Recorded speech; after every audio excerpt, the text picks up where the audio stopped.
stream.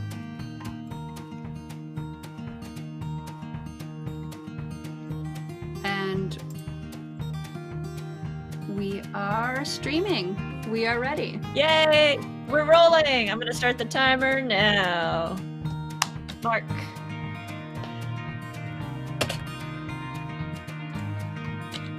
Hi! Hi. I'm Ford. And I'm Sky. Not our real names. I mean, kind of our real names, but that's all we'll say about that. They're our writing partnership because together we form the writing. What is this intro already? What is happening to the intro? I just finished the world's tiniest soda. Look how little it is. And so now I'm on a caffeine high. Okay. I'm Ford. That's Sky. Together, we form the writing partnership of L.Skyford. See what we did there? Now you do. Took us forever to get there. All right. So welcome to L.Skyford Live. These are short, bite-sized episodes where we talk about book birthdays, book news, and today, a book review. You can follow us at all the social medias. We'll have a QR code up at the end of the episode that takes you to our link tree. But just in case you have it open, on Twitter, we're at SkyfordL. On Instagram, L.Skyford. You can watch our faces do this episode at Twitch on L.Skyford or on YouTube at L.Skyford. And eventually we'll post it over on our Instagram, IGTV. Also, if you're like super interested in everything about us, we love you. We love you for that.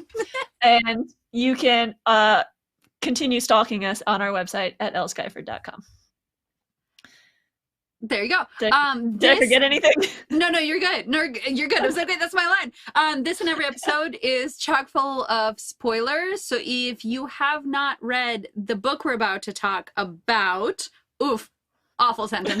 If you've not read the book we are about to get into, then be warned, we're about to spoil it. Also, this and every one of our videos is rated E for explicit because we do not contain our mouths and the things that they say.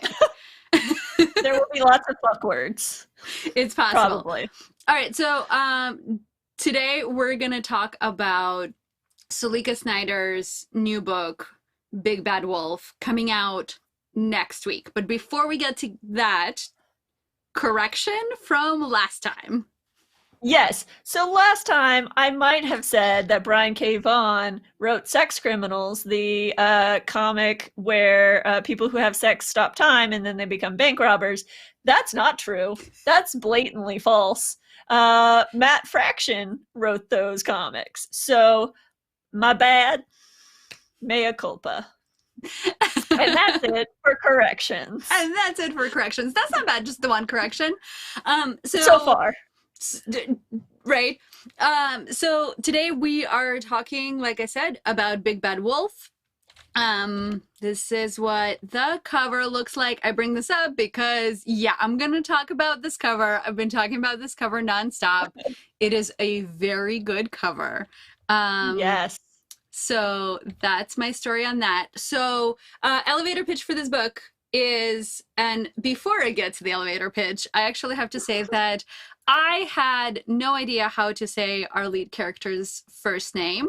And I just had you look it up because I was saying it wrong in my head while I was reading this book. So it is Neha.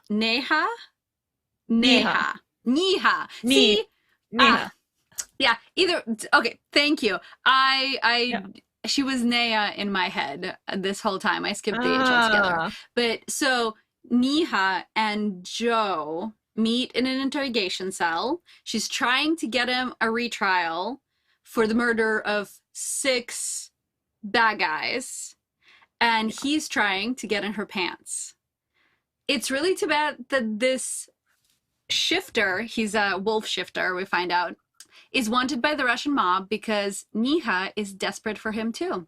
Now they're on the run, but for how long will they be alive to enjoy each other? That's the elevator pitch. I mean, woo! If we're talking paranormal, we gotta go a woo. That's true. Yeah. So this is paranormal romance. It is a first in a series. I have some theories. The series is called Third Shift. Yes, the series that's going to be the name of the Third series. Shift. It is coming out today? No. Yes. You said next week. Hold on. Oh my all gosh. my things are closed. We're terrible I have no at this. screens open. It's coming out very soon, you guys. So we got to read this as an arc before it came out, which is really exciting, and we get to talk about it as it's on its way up. So nice. We have read other Suleikha Snyder things, and we were really excited to jump into another one of her books. This is the other stuff of hers that we've read has not been paranormal, so this is my first encounter with Snyder's paranormal world building.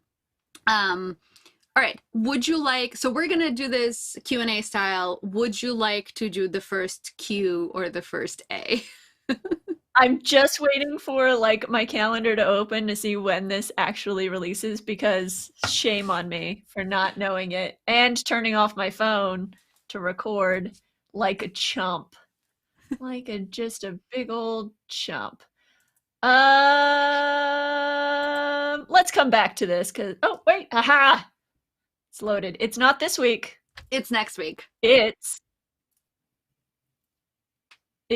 is the I'm waiting for the page to load. January 26th? Yeah, it's next week. Yeah. So it's a week from January today. 26th. Yeah. Sorry, I was like, it's either this week or next week. It's coming out really soon, so everyone will get to read this very soon. Would you like to be the first Q or the first A? I'll do the first Q. Why not? Let's see. Wait. Let's see. No, you do. You have better first Q. So choose a first Q. My Qs are all like, let's get it. Let's have more information than. Okay. Totally fine. No, we did not prep this. Thanks for double checking. Okay, so one of the things significant about this book is that it is told in 4 points of view. So Joe and Neha get to tell their story, but also Nate and Yulia, who are the 2 of the other. No, sorry, it's not Nate. It's Danny. Danny, I think. Right, Nate is the lawyer. Book. Yes, Nate is the lawyer. Yeah. It's Danny, the police officer. So 2 of the side characters. So there's 2 side character POVs and 2 main character POVs. Did this work for you, considering that this book is paranormal romance? There is also the 5th POV of her co-worker best friend. Oh, Nate. There is a Nate POV. So there's 5. I miscounted. Yeah. I couldn't keep all the guy names straight because there's the 2 lawyer co-workers that she works with. And then Dustin like and the bad guys. Okay, great. And then Danny. And then the mobster guy, Vasily. Did I say that right? Yeah. Well, Yuri Vasilyev. That's his last name. Vasilyev, so it's Yuri and Yulia are the brother and sister. Oh, that's cute. And also perhaps very Russian. Indeed both. So to your question, did the multiple POVs work? I really liked it. In the way that we got to see the important moments of the story. So that when the final scene and they're all there and they're all together, every moment or sub-moment of that chapter had weight. It also is going to lend to the next books really well because we already have a jumping off point for who these people are and how they think and how they navigate through the world.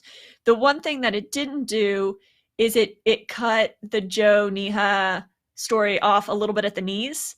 So that was sort of the weak point for me, was that the central romance. And so I think not having the book focus on them truncated their character arcs overall. Should I do the rest of my questions? Because I feel like all of my questions are like the bigger picture. Oh, well, no. So let me squeeze one in there. Of all the characters that we talked about, who was your favorite? Because now we have an overview of characters. Right. So I love Finn, and I need to know everything about that character, the vampire character. But it's Kim and Nate and Claire, the dog. Like, I need that throuple in my life now. Yeah. I don't want to wait until the next one. I liked him very much. Yeah. So to give the audience a bit of point of view, is that there is the third shift is a group of supernatural beings who just like do like, what is it, PI work essentially, kind of, and they've been watching Black Ops, some wet work, some dry work, you know how it goes, and they've been watching this mob for a while, and they've been trying to get the higher ups, but now they have this opportunity to get the local head guy, and so it's, what are their names again? Finn, he's the Irish vampire. And then there's Nate. The other boss, Nate, who's the human lawyer. Yes, but he's kind of not part of the shift. Oh, you're asking me who the names in the shift are. Okay, so there's Elijah.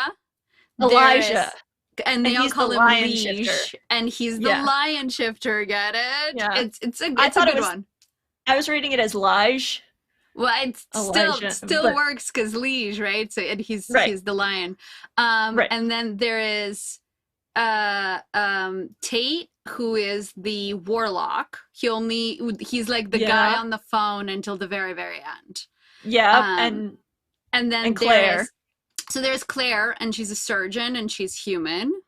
And there is there's several more who are third level characters, people we haven't quite really met, because there's the Australian guy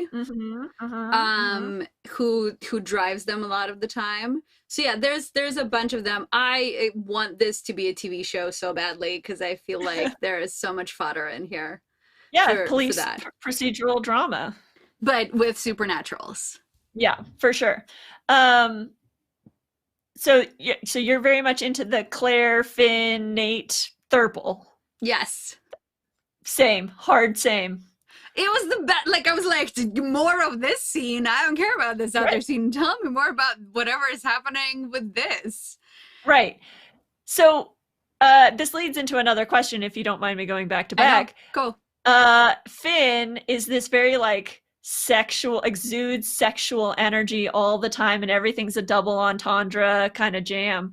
Why are vampires always sexy? Well, okay, so the two answers. One, because what do they have to lose?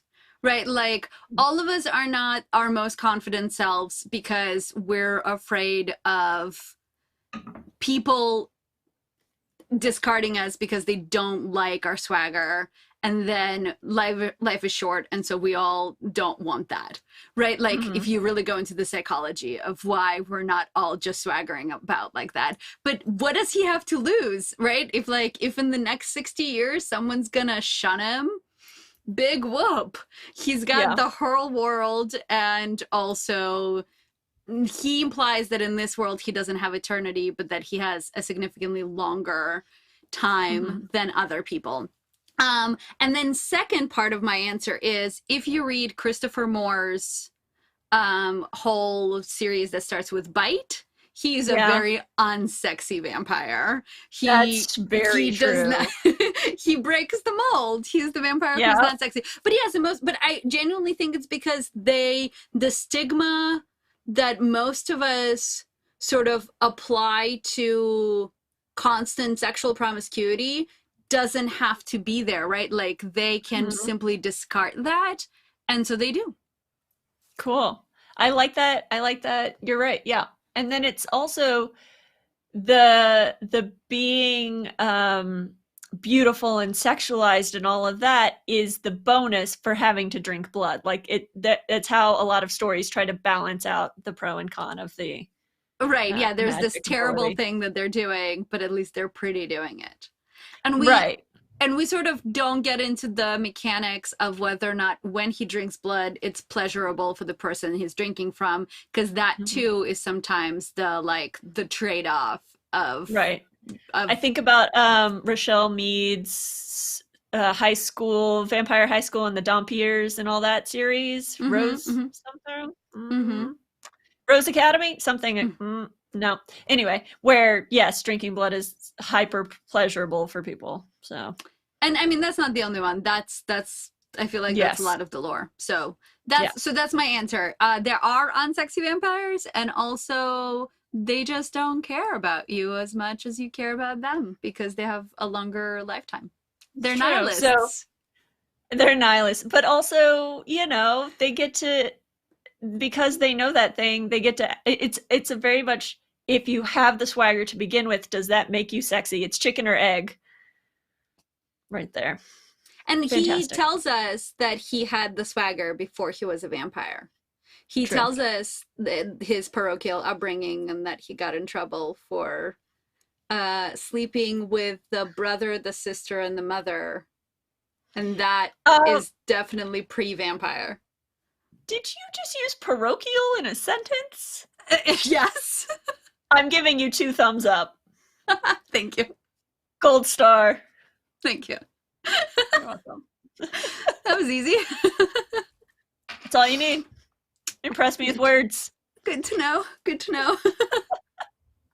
All right. Important question now that we've gone down the vampire road and off of the main path. Was this romance? Did we read a romance book? I think so, because Joe and Neha were still the central theme, and their relationship was the central theme, and them being on the run was like the external conflict, but their love or affection for each other was the internal conflict. So okay. I say yes, but it was definitely highly political as well, which I thoroughly enjoyed. So that actually ties into my next question. Right. How do you feel about political commentary in a romance, considering that a lot of us read romance to hop out of political commentary? I like a good external world. I feel like that flavors the romance more for me. And like, I wrote very few notes for this book, but my first note was, oh, she wrote this mad. She was so mad. She like, it's so clear how much the 2016 election affected her, and that this was I think like a means of emotional purging, I guess that's not the right word, but that's the only one coming to my head, for the author. It's very much like, this is how the world could be worse, but it's also kind of the world we live in. People in cages, the singling out of otherness, police state, like thinly veiled police states. So I enjoyed it. It might have stepped on the toes of the romance a little bit, but again, the romance was already a little muddy to begin with all the point of views. And so, yeah. So, yeah, okay. Since we're there, Neha and Joe's relationship, it just didn't click with either of us. Why? Do you have any other thoughts as to why that might be? Do you have a feeling about it? I actually have a very similar question back to you, and it has to do with this idea of imprinting. He brings it up several times, and so this is a trope, right, in paranormal romance. Imprinting, finding your mate, the biological necessity to be in each other's presence is a significant paranormal trope. So if you read a lot of paranormal romance, this is not news to you at all. And theoretically, if that's the implication, that they have imprinted on each other, then the fact that they have to be in each other's presence, and the fact that they have to, like, their compulsion towards each other is sort of beyond them.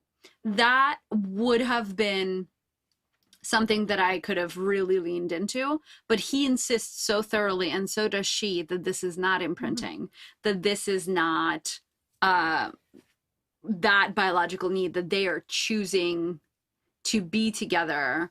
And that did not quite work for me because if you like, if your brain tells you, if your biology tells you I must do something, then whether or not I really agree with what you're doing, I'm going to lean into your storyline. But if you're like, no, I am like of free volition choosing to do that as a reader, I want to understand why. And that I didn't quite understand why. Sure. I didn't see quite what it was. And I think partially it has to do with the fact that Joe did not grow as much as I wanted him to over the course of the book. He kept reiterating the same mantra over and over again, and she kept repeating the same words to help him realize his self-worth. And so that played out so many times that I was like, I get it, you're tortured, and I get it, you are okay with that. I did, however, I wrote this so this sentence made me laugh out loud, and it was hilarious, but then he negates it, and he said, I imprinted on her like a kinky duckling. Kinky ducklings. And it was adorable. I was like, I want to read all about kinky ducklings. But then he tells us it's not imprinting. Right. Well, he doesn't think it is because he wasn't told otherwise. So, like, it's almost like we needed a scene with him and Elijah, although lions don't imprint, but like some sort of other shifter saying, oh yeah, that's a real thing. Here, look what happened, or whatever. So, but to the concept of imprinting, I can see a lot of readers having a problem with the imprinting trope because, I mean, it comes down to nature versus nurture. And imprinting doesn't allow for consent of the person who's doing the imprinting, essentially, right? So the fact that he's like, I still like her, and it's not imprinting, it's almost his way of saying, I consent to my feelings about it. Oh, I absolutely, I mean, yes, imprinting trope is kind of a tough sell, particularly if you're into really clear consent, because you're absolutely right, it strips away some of it. But if you look at the sexual encounters in this book, they're not really squeaky clean consent, right? Like, she sort of gives consent, but there's no, and right, like, he asks and she does not say it. She does not give consent. She just proceeds forward. And there's, so in case you're a person who needs really clearly stated consent, this book does not really have that. It didn't bother me. Like, it wasn't to such a degree that I felt like it was problematic and uncomfortable. I did believe that she was fully committed to what they were doing together. So I never questioned that part of it, but it did make, so the insta-lust was a little bit easier to believe than the insta-love that happens almost immediately after the fact. So it's like, yeah, I can see lusting after someone, particularly if you just got shot at together and you're full of adrenaline and he's hot and whatever. Right. Probably this is my and whatever face, but then, like, to go from that to, and now I am in love with you and I will ruin my life for you, it was like, okay, all right. Like, yes, that progression was not fleshed out enough. So agreed, hard agree. Okay, to go back off the beaten path and go back to the side characters. Russian mob, they're the bad guys in this. As someone who is of Slavic descent, how were the Russians? As someone who speaks Russian, how were the Russians in this book? The Russians stereotypical. The Russians were very good. So this is where, like, my entire life story comes pouring out. But not only am I familiar with Russians, but I'm very familiar with Little Odessa, which is where this takes place. A lot of my family lives there, despite us being Jewish and Ukrainian and not Russian and Russian Orthodox. And but Little Odessa is where they live, and so I'm very familiar with Little Odessa, and it felt very genuine, and it felt like not only did she do research about, like, she didn't just go to Little Odessa and like sit on the street corner and sketch it out. She also clearly did some research and has some people in her life who are Russian, or at least she found some sensitivity readers for this, because there are some passages about, so the fact that Yuri calls his sister Little Fish, like it's such a specifically Russian idiomatic nickname, which is endearing and lovely in Russian, but sounds awful in English. Right. Because it's like there is a Russian proverb about a golden fish, and like you want to be a little fish. It's a good thing. Aww. And it's very, very nice. But like in English, it's like, you just got called a goldfish, and that is not a good thing. So like that, and the fact like there's a sentence that Yulia says that Russian has always been a musical and lyrical language to her, and that to Americans it sounds really guttural and really angry, and that is 100,000% true. It is a very lyrical language, but I understand that it does not sound as such to those unfamiliar with Slavic sentence structure and also inflection, because our inflection is completely different and it sounds like we're yelling at each other when we are absolutely not. Yes, so excellent Russians is what I will say. Excellent Russians. It definitely put me in Little Odessa. I could absolutely picture this place. I have never been to this place, but like there are clubs and there are clubs within clubs, and it like thumbs way up on the authenticity of this particular moment. Fantastic. We are 2 for 2 on Russian side characters who this are year. Truly Russian. Yeah, agreed. Yeah. Fantastic. What did you need more of? I mean, more explicit sex, always and forever. Make it just erotica. I will just always say it. Just a book that is sex scenes is probably always what I'll need. I needed also, I was thinking about this. It's the book sent, like, Neha is sort of the main character, and her ethnicity is part of it, and like they go visit her aunties who aren't really her aunties. They're friends of her mom's, etc. But there wasn't enough culture, really. Like not enough food, not enough, I don't know. But they talk a lot about being her family is chic. Is that how I say it? I think that's how you say it. Sikh? Yeah, something like that. And so like going to the man, all these words I should have looked up how to say. The Gurdwara. Gurdwara. Oh, man. Sorry, everyone. I'm so #white. Very #white. I guess I wanted more culture. Yeah. That makes sense. Yeah. And like I wanted to go away and come back and be like, man, I really need to eat XY food, right? Okay, so the Russian family are bear shifters, and Joe is a wolf shifter. And in a fight, who would really win, bear versus wolf? What do you think?